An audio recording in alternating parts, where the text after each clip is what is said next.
사무엘이 죽었으므로 온 이스라엘이 그를 두고 슬피 울며 그의 고향 라마에 장사하였고 사울은 신접한 자와 박수를 그 땅에서 쫓아내었더라. 블레셋 사람들이 모여 수넴에 이르러 진침해 사울이 온 이스라엘을 모아 길보아에 진쳤더니 사울이 블레셋 사람들의 군대를 보고 두려워서 그의 마음에 크게 떨린지라. 사울이 여호와께 묻자오되 여호와께서 꿈으로도 우림으로도 선지자로도 그에게 대답하지 아니하시므로 사울이 그의 신하들에게 이르되 나를 위하여 신접한 여인을 찾으라. 내가 그리로 가서 그에게 물으리라 하니 그의 신하들이 그에게 이르되 보소서 엔돌에 신접한 여인이 있나이다. 사울이 다른 옷을 입어 변장하고 두 사람과 함께 갈새 그들이 밤에 그 여인에게 이르러서는 사울이 이르되 청하노니 나를 위하여 신접한 술법으로 내가 네게 말하는 사람을 불러 올리라 하니 여인이 그에게 이르되 네가 사울이 행한 일 곧 그가 신접한 자와 박수를 이 땅에서 멸절시켰음을 아나니 네가 어찌하여 내 생명에 올무를 놓아 나를 죽게 하려 하느냐 하는지라. 사울이 여호와의 이름으로 그에게 맹세하여 이르되 여호와께서 살아계심을 두고 맹세하노니 내가 이 일로는 벌을 당하지 아니하리라 하니 여인이 이르되 내가 누구를 네게 불러 올리려 하니 사울이 이르되 사무엘을 불러 올리라 하는지라. 여인이 사무엘을 보고 큰 소리로 외치며 사울에게 말하여 이르되 당신이 어찌하여 나를 속이셨나이까. 당신이 사울이시니이다. 왕이 그에게 이르되 두려워하지 말라. 네가 무엇을 보았느냐 하니 여인이 사울에게 이르되 내가 영이 땅에서 올라오는 것을 보았나이다 하는지라. 사울이 그에게 이르되 그의 모양이 어떠하냐 하니 그가 이르되 한 노인이 올라오는데 그가 겉옷을 입었나이다 하더라. 사울이 그가 사무엘인 줄 알고 그의 얼굴을 땅에 대고 절하니라. 사무엘이 사울에게 이르되 네가 어찌하여 나를 불러 올려서 나를 성가시게 하느냐 하니 사울이 대답하되 나는 심히 다급하니이다. 블레셋 사람들은 나를 향하여 군대를 일으켰고 하나님은 나를 떠나서 다시는 선지자로도 꿈으로도 내게 대답하지 아니하시기로 내가 행할 일을 알아보려고 당신을 불러 올렸나이다 하더라. 사무엘이 이르되 여호와께서 너를 떠나 네 대적이 되셨거늘 내가 어찌하여 내게 묻느냐. 여호와께서 나를 통하여 말씀하신 대로 네게 행하사 나라를 내 손에서 떼어 내 이웃 다윗에게 주셨느니라. 내가 여호와의 목소리를 순종하지 아니하고 그의 진노를 아말렉에게 쏟지 아니하였으므로 여호와께서 오늘 이 일을 네게 행하셨고 여호와께서 이스라엘을 너와 함께 블레셋 사람들의 손에 넘기시리니 내일 너와 내 아들들이 나와 함께 있으리라. 여호와께서 또 이스라엘 군대를 블레셋 사람들의 손에 넘기시리라 하는지라. 아멘. 오늘 본문은 사울의 영적 몰락의 정점을 보여주는 이야기입니다. 블레셋의 침략을 물리칠 방법을 하나님께 물었으나 아무런 응답도 받지 못하자 다급해진 사울은 변장한 후에 몰래 엔돌에 신접한 여인을 찾아가죠. 그러나 무녀에게서 이번 전쟁에서 자신이 패하여 죽을 것과 다윗이 자신을 이어 왕위에 오를 것이라는 예언을 듣고는 크게 낙심하는 이야기입니다. 오늘 본문은 많은 신학적 난점을 야기하고 있는데요. 본문에 대한 질문은 크게 두 가지로 압축이 되는데 첫째로 엔돌에 신접한 여인이 불러 올린 이 사무엘의 영이 과연 진짜 사무엘인가 하는 겁니다. 둘째, 과연 죽은 자가 산자의 땅에 와서 산자와 만나고 대화하는 것이 가능한가 하는 거예요. 먼저 이 논쟁에 앞서서 오늘 본문을 묵상하는 우리가 가져야 할 중요한 태도, 입장이 있습니다.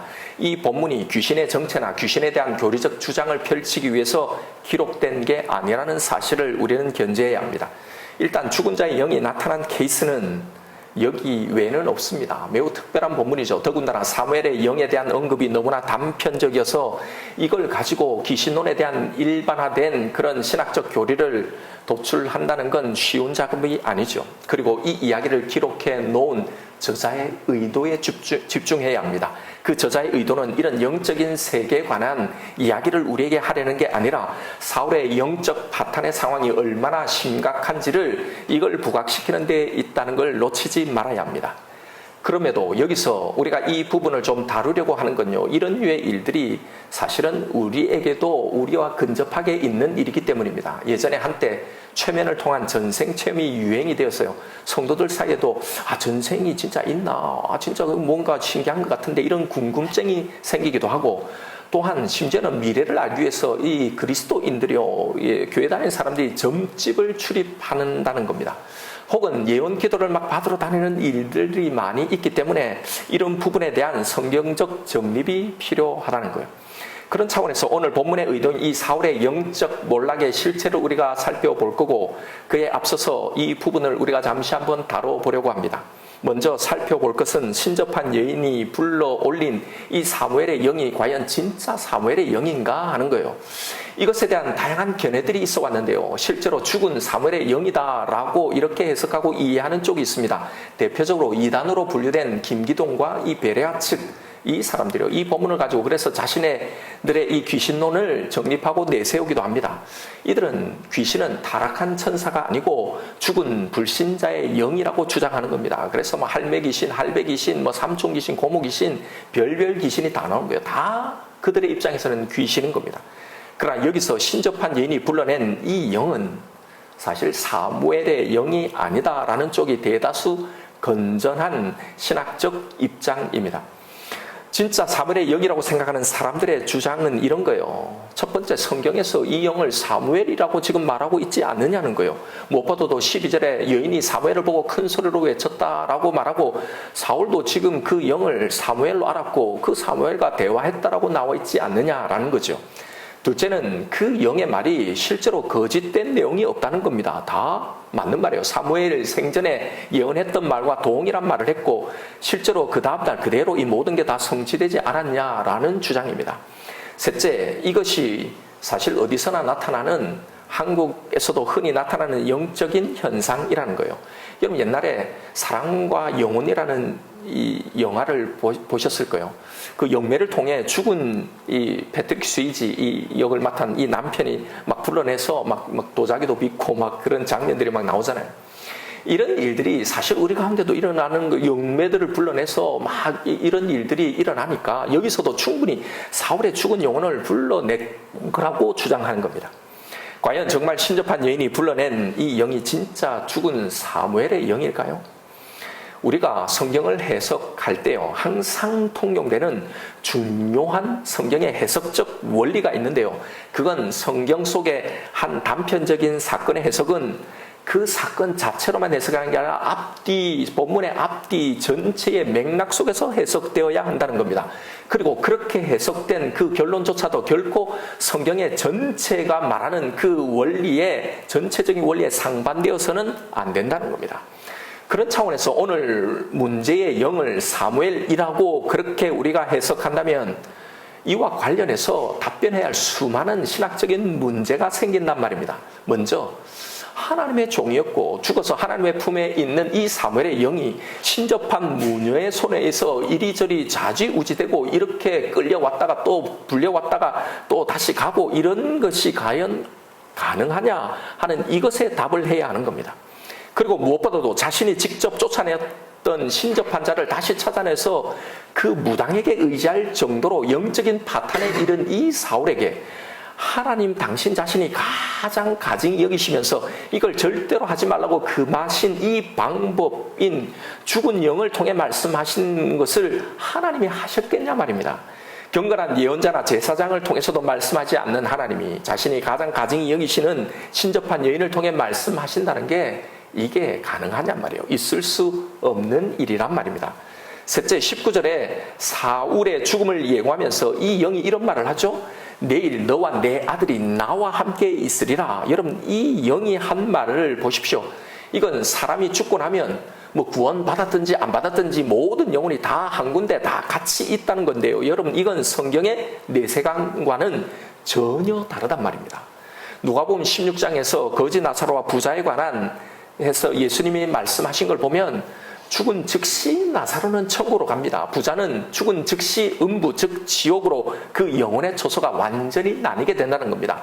거기서 부자가 지옥에 떨어져서 나사로의 그 손끝을 통해서 물 한 모금이라도 나에게 적셔달라고 애원을 하지만 뭐라고 말합니까? 너와 우리 사이에 큰 구렁이 놓여 있어서 여기서 너에게 건너가고자 하되 갈 수 없고 거기서 네가 우리에게 오려고 해도 이게 가능하지 않다는 거예요. 이 말 속에서 죽은 영혼의 이동이 불가함을 말해주고 있는 겁니다.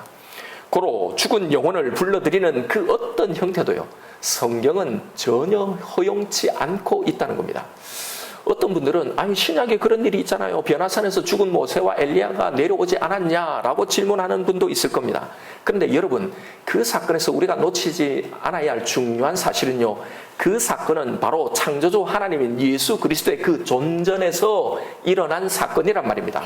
이건 산자와 죽은 자의 하나님이신 하나님 당신 자신에게 얼마든지 가능한 일이지, 무당이나 어떤 무녀드나 신비한 능력을 가진 사람들이 죽은 자의 영혼을 끌어내고 다시 이렇게 저렇게 할 수 있는 게 아니란 말이에요.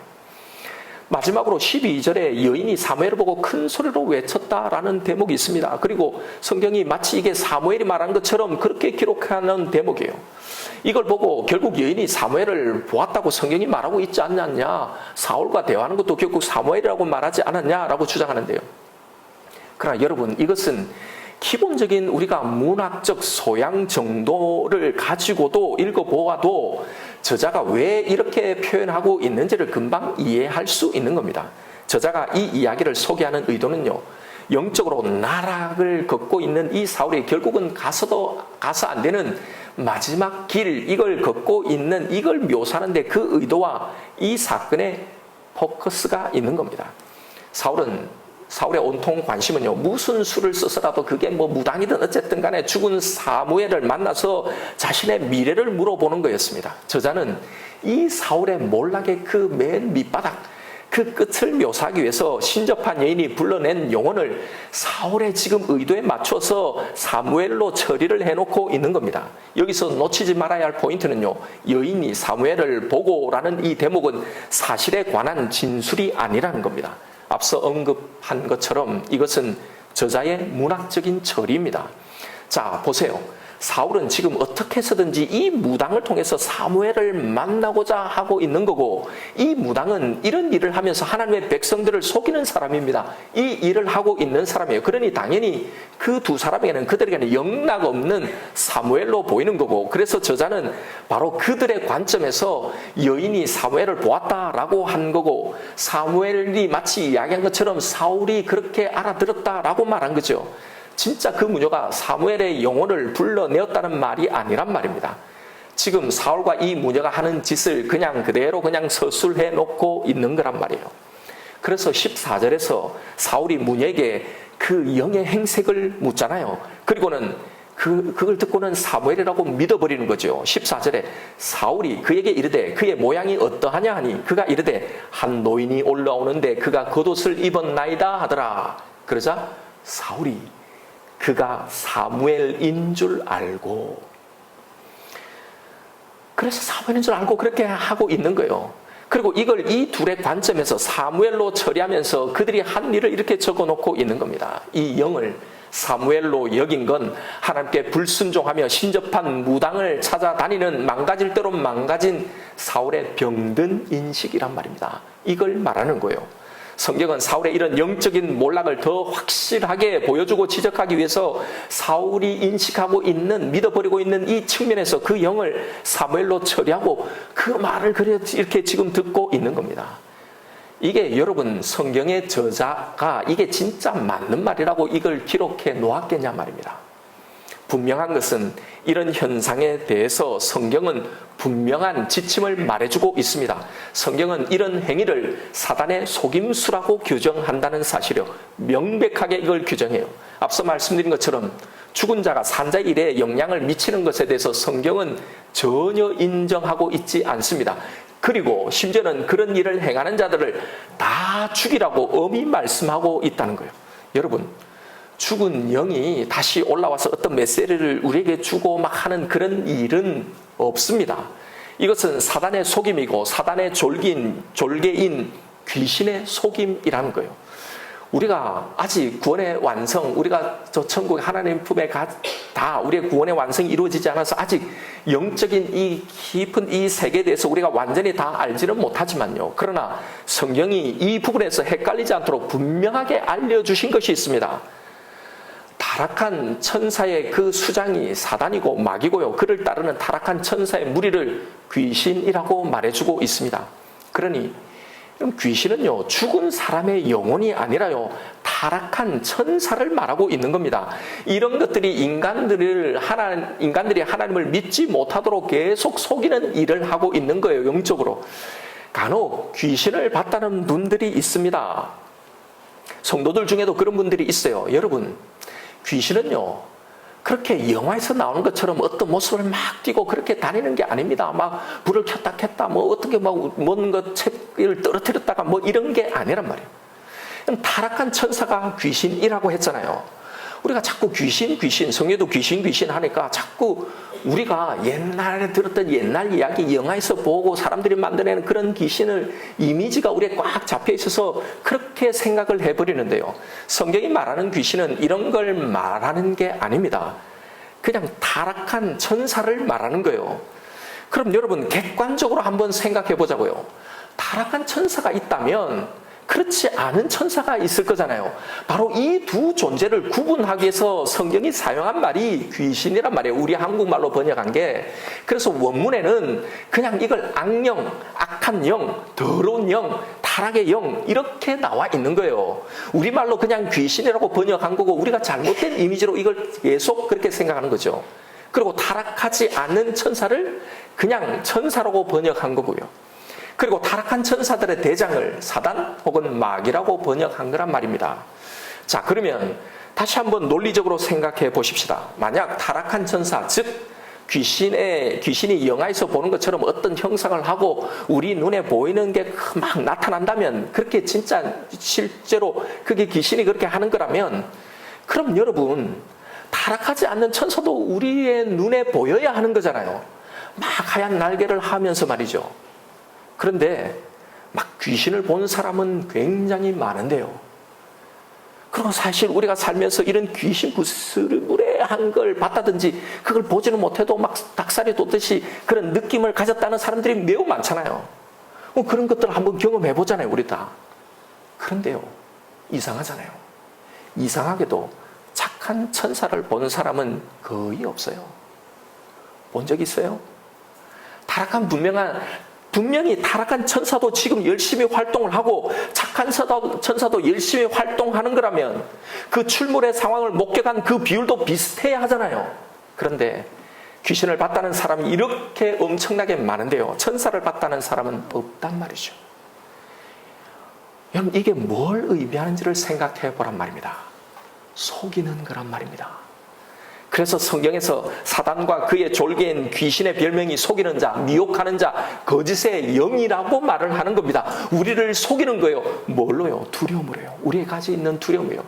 그 두려움을 가지고 있으니까 타락한 천사도 있어요. 타락하지 않은 천사도 분명히 있단 말이에요. 훨씬 더 많아요. 그 하나님의 그 천군 천사의 세력들이 훨씬 더 강하단 말이에요. 그런데 우리가 두려움이라는 딱 관점에서 보고 사단이 속이는 이걸 보니까 이건 안 보이는 거죠. 이것만 보이게 만드는 거예요. 여러분, 타락한 천사든 착한 천사든 영은 옛날 이야기나 영화에서 본 것처럼 그렇게 우리에게 나타나고 그렇게 막 불을 껐다 켰다 막 물리적인 영향을 미치고 하지 않아요. 그건 다 우리의 두려움이 만들어낸 모습인 겁니다. 우리의 눈에 보이지 않아요. 그런데 활동을 하고 있어요.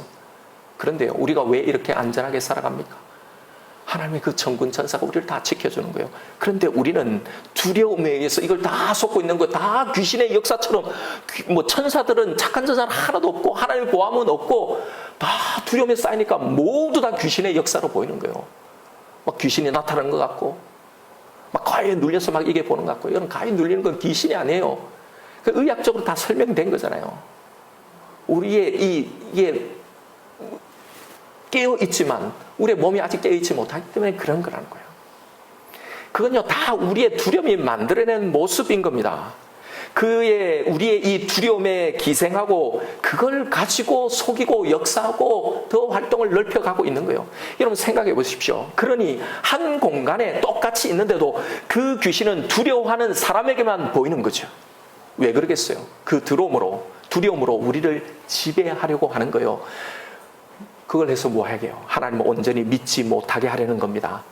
하나님과 대적하고 견줄 만한 다른 영적인 존재가 있다는 그걸 믿게 만드는 거예요. 그래서 하나님의 보호하심 아래 우리는 안전하고 우리는 영원히 안전한데도 그걸 신뢰하고 믿지 못하고 안심하지 못하도록 두려움 가운데 살도록 만드는 겁니다.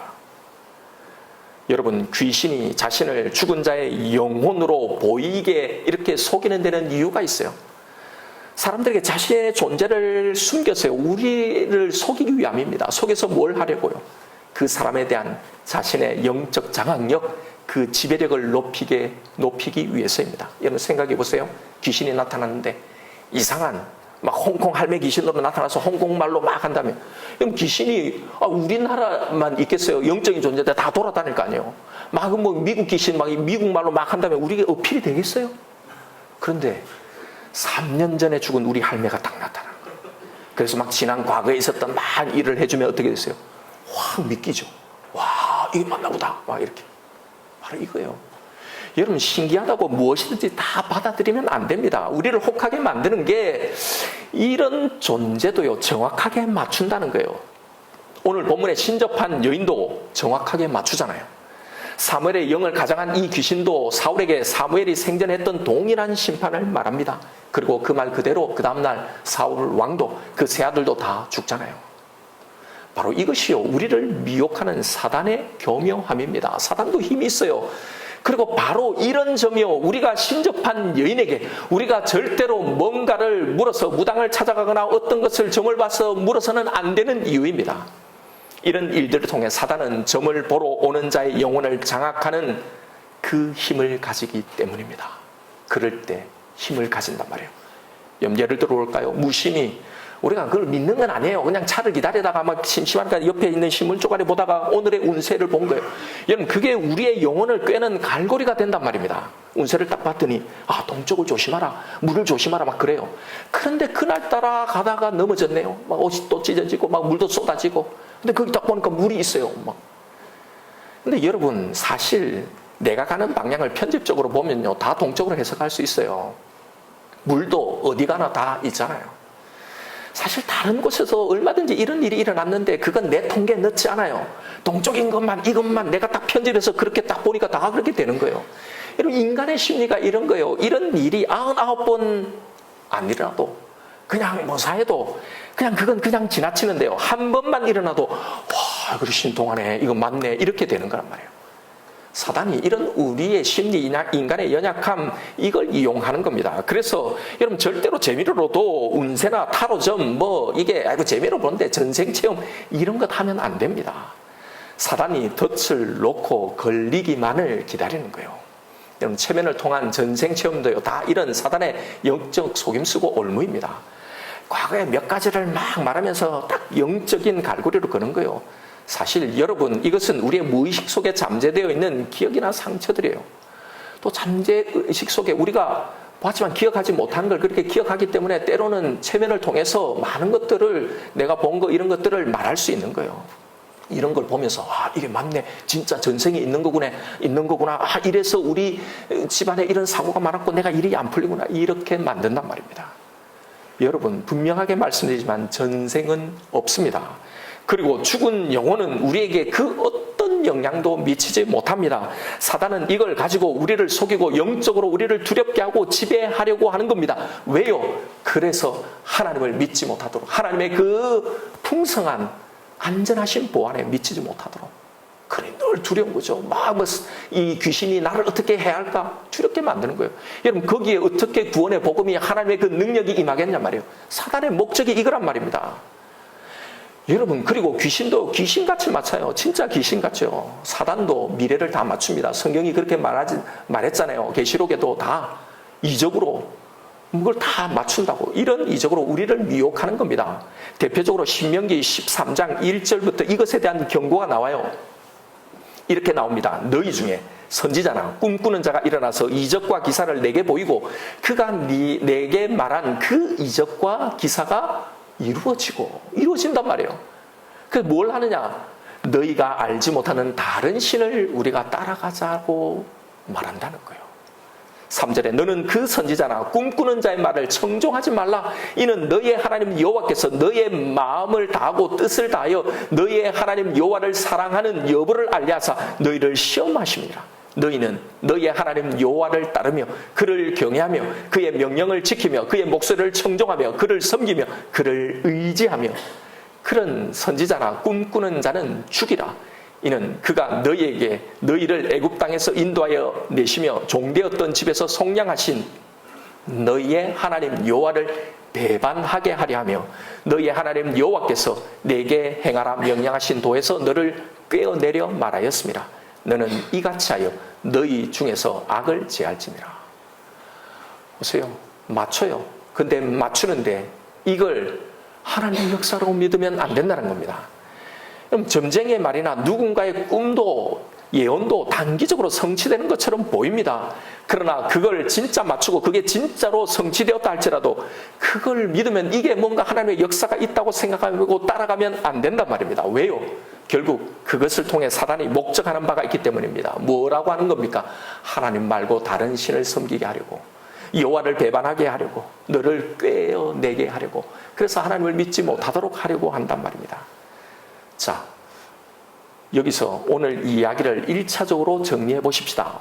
이야기하다 보면 한도 끝도 없으니 여기에 등장하는 영은요, 사무엘의 영도 아니고 여러분 신기하게 모든 걸 다 맞춘다고 해서 다 믿으면 안 되는 겁니다. 귀신은 죽은 자의 영혼, 죽은 사람의 영혼이 아닙니다. 타락한 천사예요. 그들이 하는 일은 하나님을 믿지 못하도록 속이는 일입니다. 그러면 우리는 이 속임에서 어떻게 반응하냐? 이 속임에 대처하는 가장 강력한 일은 이게 신명기에 말씀한 것처럼 하나님을 더욱더 신뢰하고 믿는 일입니다. 하나님의 보호하심을 믿는 거예요. 귀신의 역사들, 우리를 속이고 두렵게 하는 것들이 있어요. 그러나 그걸보다도 더 크신 하나님의 보호하심, 그걸 선포하고 나가는 거예요. 바로 이 일을 하는 겁니다. 그래서 그 모든 두려움의 세력들이 다 물러가는 이 경험을 해야 하는 거예요.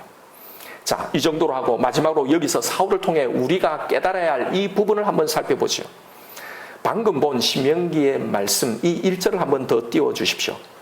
이 말씀에서 우리가 가장 많이 오해하는 대목은 1절이에요. 선지자나 꿈꾸는 자가 여기서 이 사람들이 다 이방인이나 타 종교나 이단이나 무당들이라고 생각하는 겁니다. 그래서 점집에 무당한테만 안 가면 되는구나 라고 생각하는데요. 그런데 여러분 1절 맨 앞을 보세요. 너희 중에 선지자나 꿈꾸는 자가 일어나서, 어디에요?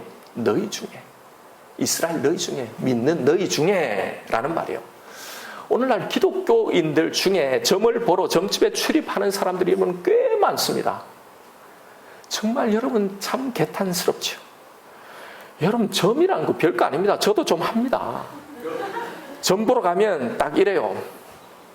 딱 노래 보다가 네 집에 감나무 있지? 이런 거예요. 갑자기 물어보니까 사람이 당황하죠. 가만히 우리 집에 감나무가 있었나? 막 그러면서 그동안 어릴 때 우리가 살았던 이사했던 모든 집들 보면 주위에 그런 게 없었나? 시골에 잠시 놀러 갔던 외갓집 할머니 집에 샅샅이 수색해 보는 거죠. 그러니까 찾다 보면 여러분 웬만하면 한국에 감나무 시골에 다 한 그릇이 있게 되어 있어요. 그래서 감나무를 물어보는 거예요. 흔한 거. 네 집에 바나나 있나? 이렇게 안 물어보죠, 무당이. 그래 있다고 하면 거봐. 자, 이제 똑바로 내 말 잘 들어. 이렇게 낚이는 거예요. 그러면 없다고 하면요. 거봐. 있었으면 큰일 날 뻔했어. 자, 이제 내 하는 말 똑바로 잘 들어. 이렇게 하는 거예요. 여러분, 점을 보러 다니는 사람들은요, 단순히 미래를 내가 좀 빨리 앞서 알려는 이 욕구에 막 시달리는 사람입니다. 그래서 우리의 궁극적인 미래를 다 알려주시는 그 하나님의 말씀인 성경은 전혀 읽지 않아요. 그건 제쳐두고 점을 치러 가는 겁니다. 그런데 그런 성도들한테 아니 왜 하나님께 기도 안 하고 하나님께 안 물어보고 그런 데를 가냐고 하면 기도했대요. 그런데 아무리 기도해도 하나님이 아무 말씀도 안 해서 내가 너무 답답해서 어쩔 수 없어 한번 살짝 가봤다는 거예요. 그런데 여러분 잘 보세요. 이게 바로 엔돌의 무녀를 찾아간 사울의 변명이라는 사실을 아십니까? 15절부터 한번 보십시오. 사무엘이 사울에게 이르되 네가 어찌하여 나를 불러올려서 나를 성가시게 하느냐 하니 사울이 대답하되 나는 심히 다급하니이다. 블레셋 사람들은 나를 향하여 군대를 일으켰고 그런데 하나님은 나를 떠나서 다시는 선지자로도 꿈으로도 내게 대답하지 아니하시기 때문에 그래서 내가 행할 일을 알아보려고 당신을 불러 올렸나이다. 물었대요. 그런데 하나님이 아무 말씀도 안 하셔서 그랬단 겁니다. 여러분, 교인들이요, 교회 다니는 사람들이 언제 이런 점집, 사주, 이런 미신을 찾아보는지 한번 생각해 보세요. 기도했는데 이게 안 풀리니 그런 겁니다. 그런데 성경은 우리에게 새로운 사실을 알려줍니다. 역대상 10장 13절부터요.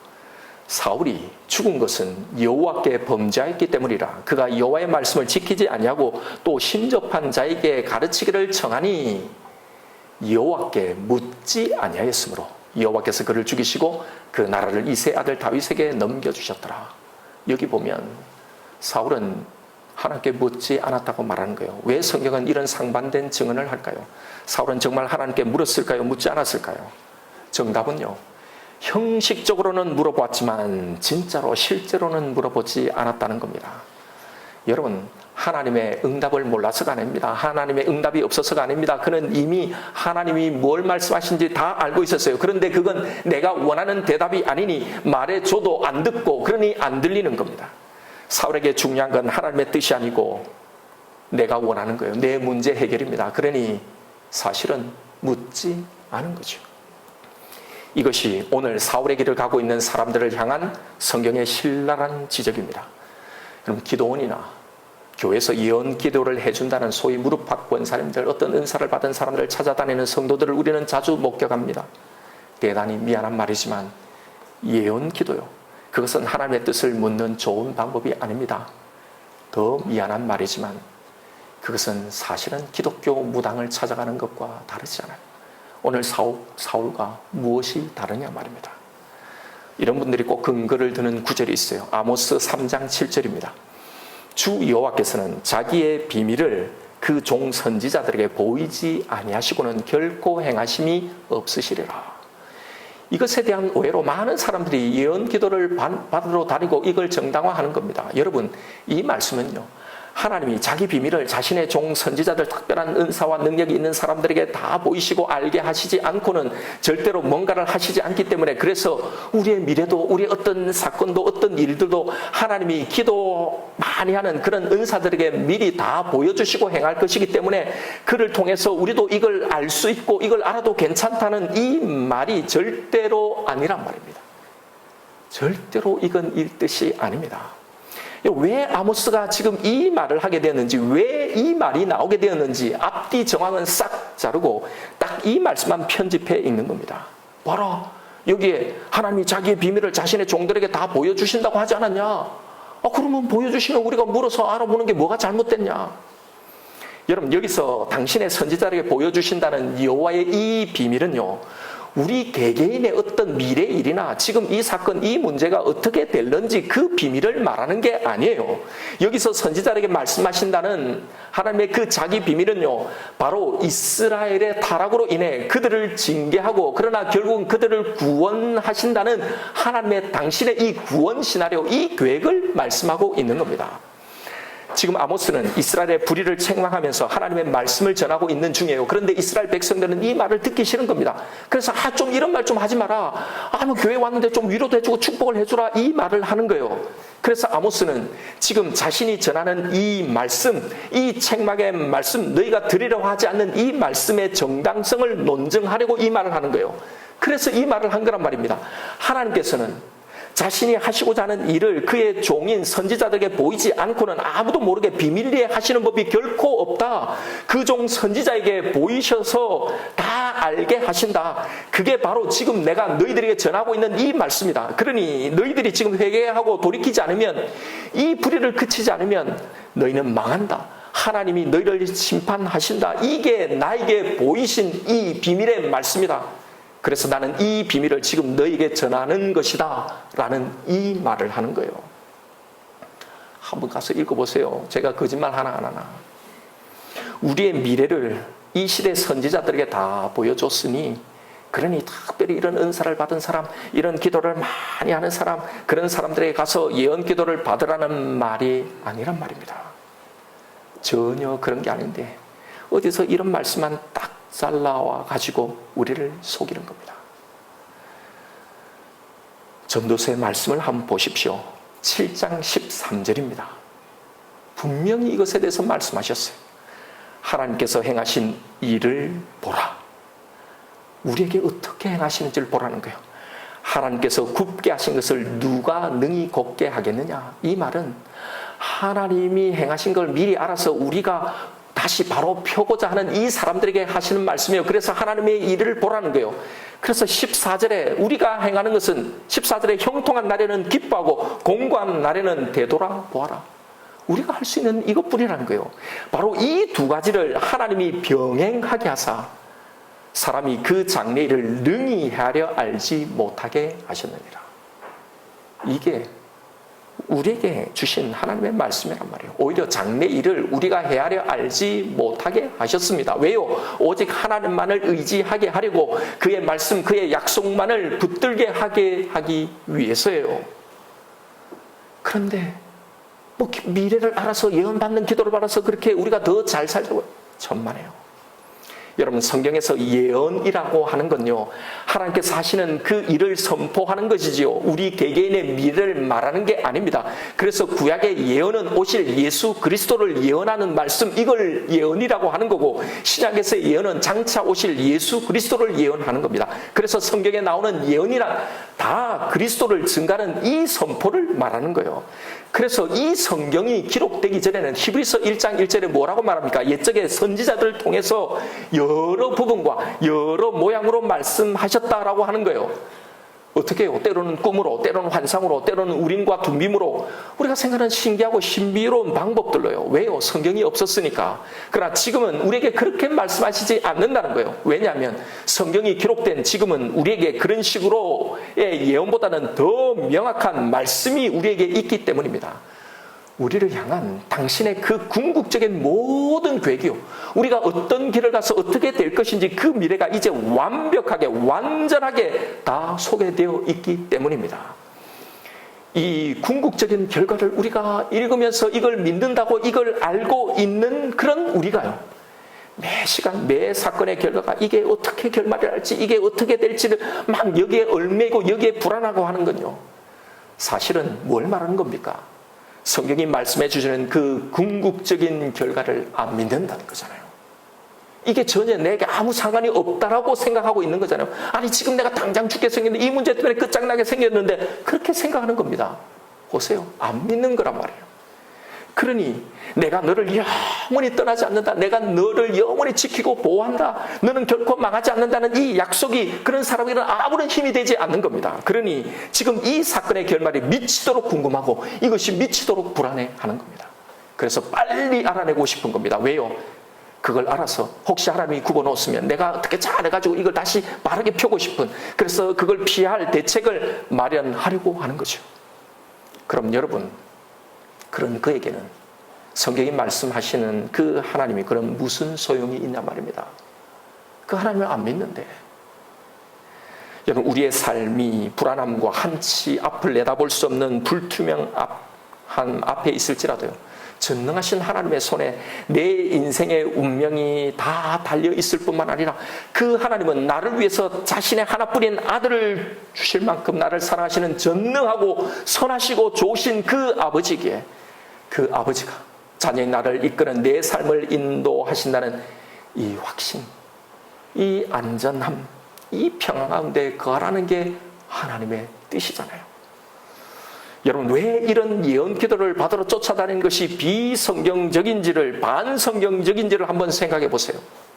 그것은 이런 것이요, 하나님이 아니라 사람을 의지하게 만드는 속임수이기 때문입니다. 엔돌의 무녀의 예언을 받은 사울이 그 다음번에 문제가 생겼을 때 누구를 찾아가겠어요?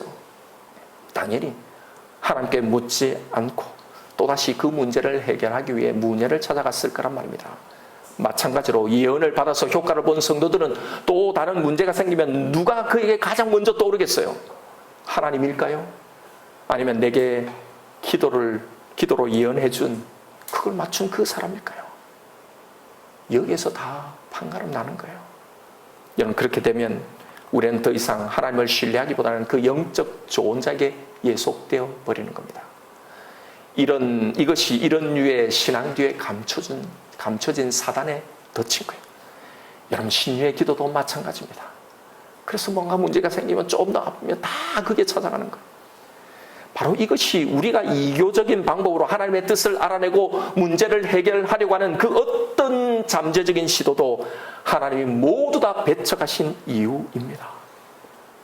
그럼 여러분, 이런 일을요, 교회들이 어떤 게 아무리 선한 의도로 그걸 예언하고 은사를 받은 사람들 초청해서 이걸 한다 할지라도요, 그걸 개최자 목사님은 좋은 의도로 했다 하지만 사실 그걸 쫓아가는 모든 성도들은요, 사실은 다 그 미래에 관심이 있는 거예요. 그리고 이렇게 다 가는 거예요. 이걸 목회자가 알고도 이걸 사람들이 모인다고, 좋아한다고 이걸 할 수 있는 겁니까? 목회자란 바른 길로 인도해야죠. 근데 이걸 그렇게 하고 있단 말입니다. 여러분, 왜 그러냐면, 왜 이게 반성경적이냐면, 그게 점이든 예언기도든 미래를 알고자 하는 모든 시도 안에는요, 하나님의 선하심도, 하나님의 신실하심도, 하나님의 뜻도, 나를 향한 그 하나님의 계획도, 심지어는 하나님 자체도 없기 때문입니다. 더 이상 답답하게 내가 하나님에게만 주목하고 하나님만 바라보고 목매달며 내 미래를 맡기지 않겠다는 거, 이걸 불안하다는 거예요. 내가 내 미래를 꾸려나가겠다는 그 교만이, 바벨탑을 쌓는 그 인간의 교만이, 하나님을 향한 그 대적이 바로 그 속에 있는 겁니다. 여러분, 하나님께서 나에게 말씀해 주시지 않는 나에 관한 어떤 중요한 내용을 다른 중개자에게만 말씀하시는 일은 없습니다. 생각해 보세요. 나를 가장 사랑하시는 분이 내 일생에 나에 대해서 가장 중요한 문제를 나만 쏙 빼고 다른 사람에게 말해주고는 나한테 묻지 말고 그 사람한테 가서 물어보라 라고 하시겠냐 말입니다. 끝까지 그 하나님을 신뢰하지 못하기 때문에 중간에 포기하고 그래서 그렇게 가는 거예요. 누구나 다 아는 길을 가고 싶지요. 그러나 때로는 답답하지만 모르지만 하나님이 인도하시는 대로 끌려가는 수동적인 삶이요, 신앙인 겁니다. 욥기에 이런 말씀이 나요. 나의 가는 길을 오직 그가 아시나니 그가 나를 단련하신 후에 내가 정금같이 나오리라는 이 고백요. 여러분, 내가 가는 이 인생의 길, 이 길을 아는 분은 하나님이고 그 하나님이 내 인생을 이끌어 가시는 겁니다. 때로는 힘든 일도 있겠죠. 아니, 대부분이 어떻게 보면 힘든 일이요. 그런데 왜 그런지를 보십시오. 그건 나를 단련하시기 때문입니다. 왜요? 나를 정금과 같이 만들기 위해서요. 그래서 좋은 일, 나쁜 일이 이게 병행하여서 미래의 일을 짐작하지 못하고, 그래서 그걸 보는 게 아니라 내가 하나님만을 바라야 되겠다라고 만들게 하기 위해서요. 이게 정금 같은 신앙이에요. 그러나 여러분, 우리는 우리의 길을 모르지만, 우리는 우리가 가는 모든 과정 하나, 이게 어떻게 될지 다 알지 못하지만, 그렇다고 하나님이 우리에게 모든 걸 갚주신 게 아니에요. 하나님이 우리에게 알려주신 진짜 중요한 게 있습니다. 그건 바로 최종의 결과예요. 우리가 도달할 최종의 목적지. 이건 우리에게 거듭 분명히 말씀해 주십니다. 근데 이게 뭐야? 꼴랑 결과만 달랑 알려주신 그 하나님이 고약스럽게 여겨집니까? 여러분, 이렇게 한번 생각해 보지요. 사실 하나님을 믿든 안 믿든 이 세상의 모든 인간은요, 단 한 사람도 예외 없이 미래를 몰라요. 미래에 대한 불안함 속에 다 살아갑니다. 그래서 다 뭔가를 의지하고 점도 보고 막 그러잖아요. 사실 우리도 불안하죠. 우리도 똑같습니다. 그러나 우리가 그들과 다른 유일한 한 점이 있습니다. 아까 말씀드린 대로 우리는 끝을 아는 거예요. 과정은 모르지만 정확한 마지막에 이 결과는 압니다. 여러분, 이게 뭘 의미할까요? 제가 가끔 한번 드는 그런 예가 있는데 이런 예를 한번 들어볼게요.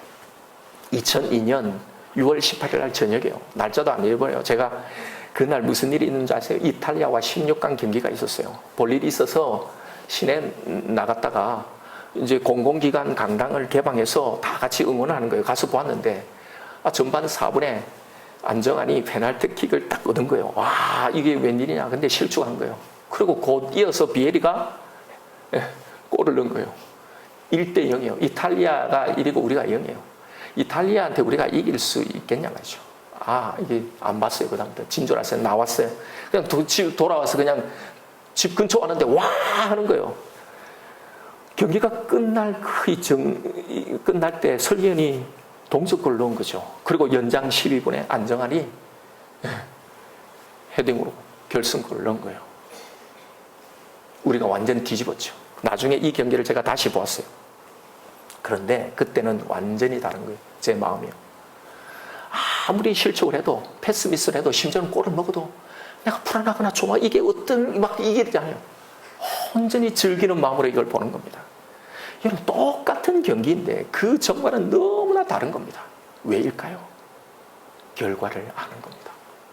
여러분 이게 결과를 아는 힘입니다. 우리가 꼴랑 결과만 아는 게 무슨 힘이 되냐? 이 말하는 이 결과를 아는 힘이라는 거예요. 그 결과를 우리가 정말로 믿기만 하면 우리의 삶의 여정도 이렇게 된단 말입니다. 왜요? 결국은 그렇게 될 것이기. 이것이 달랑 결과만을 알려주신 하나님의 이 위대한 선물이란 말입니다. 그것이 나에게 선물로 느껴지지 않는 그 이유는 단 하나예요. 그 결과를 정말 우리가 믿지 않기 때문이에요.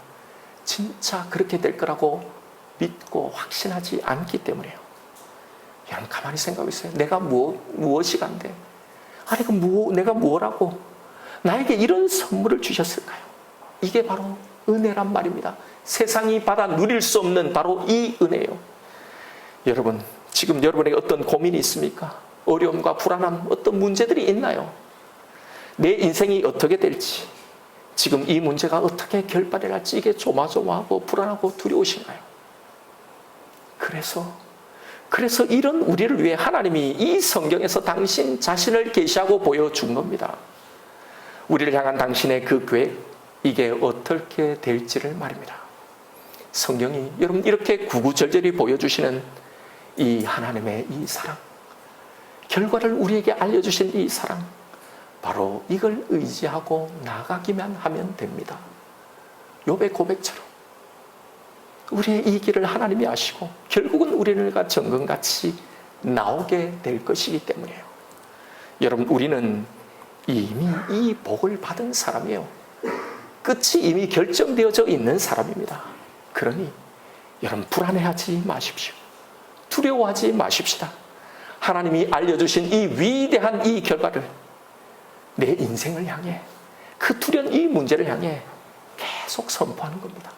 그리고 그걸 믿으며 가십시다. 이제 이 결과를 진짜 우리가 믿고 알기에 이 선물, 이 복을, 이 느긋함을 이제는 즐기며 그렇게 담대히 그리고 당당히 살아가시는 저와 여러분 우리가 되기를 주님의 이름으로 축원드립니다. 이 시간 오늘 주신 말씀 붙들고 우리 기도하십시다. 여러분 혹시 영적인 세계에 두려움과 불안함을 가진 분들이 있습니까? 여러분 오늘 주신 말씀, 이 말씀을 꼭 새기십시오. 사단은 우리를 속이는 겁니다.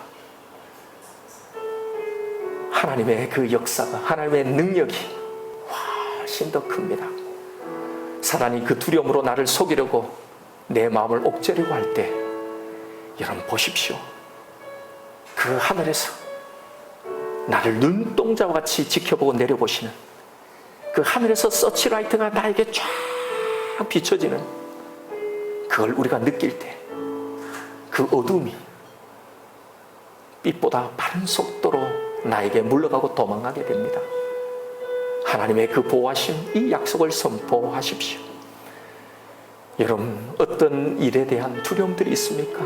지금 너무나 힘들고 어려운 내 인생길에 이게 어떻게 결판이 날지 그 두려움이 있나요? 바로 이 두려움을 향해 오늘 하나님이 알려주신 이 결과를 선포하십시오. 계속 선포하십시오. 내 두려움이 물러갈 때까지. 내가 단련을 받겠지만요, 그러나 오히려 이 일은 나를 정금과 같이 만드는 일입니다. 이 시간, 이 과정을 통해 나는 그렇게 나올 거란 말입니다. 이걸 믿고 선포하십시다. 이 시간 기도하십시다. 내 인생을 향해, 그 문제를 향해, 모든 두려움을 향해, 오늘 주신 이 말씀을 향해 나는 오직 하나님만을 신뢰하겠습니다. 이 시간 우리에게 주신 말씀이 있을 겁니다. 다 우리 같이 하나님 앞에 기도하며 나아가십시다. 사랑의 아버지 하나님.